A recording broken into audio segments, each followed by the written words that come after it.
Here's a box office review for the weekend of May 22nd through the 24th. There was a whole lot of intrigue this past weekend for how the Mandalorian and Grogu would perform money-wise.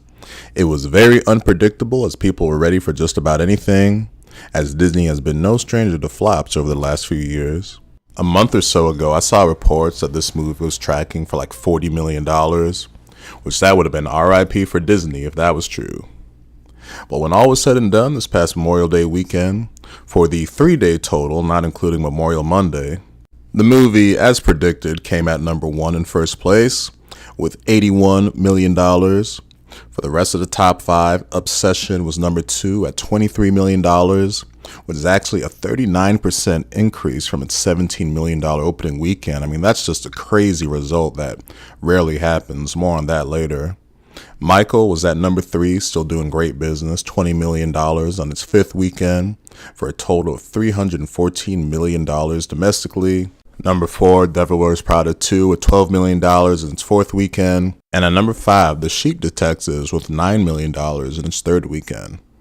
I've heard good things about this movie. I might need to check it out. But obviously focusing first on The Mandalorian Grogu. As stated previously, it was tough to predict how this film would do.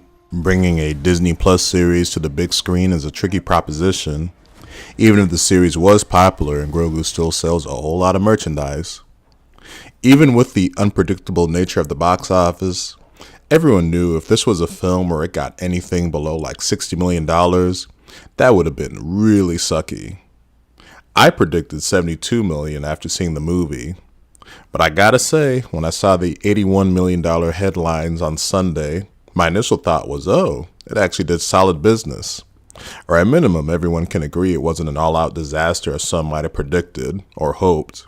When other headlines started to come in, some of it clickbaitish, but mostly factually correct, is that it said it was the lowest grossing of the Disney Star Wars era. That $81 million doesn't touch any of the sequel trilogy, even if those films had declining returns, albeit all successful. But it also came in behind the side story films. Rogue One was way ahead of it with $155 million. But the big headliner was it coming behind Solo, a Star Wars story. There's a movie no one's brought up in a while, but it was appropriate this weekend as facts were looking back and saw that that film made $84 million back in 2018. And that's without adjusting for inflation, which if you did, it comes in way ahead of Mando and Grogu with like $100 million plus. While that's probably not a result Disney loves, there are factors that you have to look at. For one, Solo came out during a time where there was still a whole lot of momentum behind Disney's Star Wars in film, in that window where they had a new movie coming out every year. And even if people thought the Solo film was unnecessary, Solo is still a film about the origin of one of the most legendary characters, not just in Star Wars, but all of cinema. So all things being equal, you're damn right it should have made more than The Mandalorian, when that got its origins on Disney Plus. In the big picture, Mandalorian and Grogu was never going to come close to the higher box office totals of Disney Star Wars. With the Skywalker Saga and Rogue One, those were all big epics and Mandalorian is not on that scale. Scale-wise, it's very comparable to Solo. Mandalorian and Grogu only made it to the big screen because Disney needed an easy way to get Star Wars in theaters again. And Mando was a good candidate for that based on various elements of the series. And of course, thinking about all the merchandise they can sell from more Grogu stuff. So $81 million under those circumstances is not terrible. Where the film is in much better shape compared to Solo is the budget. Solo just had a crazy budget because of all the reshoots. I mean, they basically reshot essentially the whole film. With The Mandalorian and Grogu, its production budget was $165 million, so the cheapest by far of the Disney era. And with $100 million total domestically for the 4-day opening weekend and the $63 million worldwide, it's a solid start. But it's got to get to around that $400 million range to start being profitable.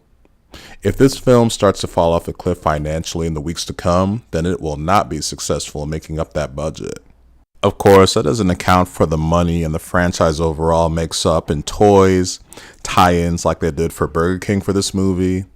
So the path for this film being profitable is there based on the opening weekend, which I would deem solid. Maybe on the upper side in between solid and underwhelming, but it's not bad.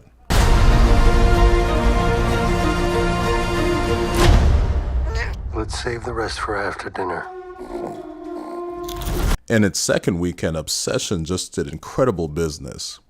Based on its $17 million opening weekend, in its second week it came in $23 million, so a 39% increase. There's so much buzz behind this movie that I finally had to check it out on Memorial Day Monday. Look out for that review. But second weekend holds or increases like that are a rarity, so that was just a bonkers result for Obsession's week 2. So that'll do it for this box office review. If you made it to the end of this video, thank you for watching.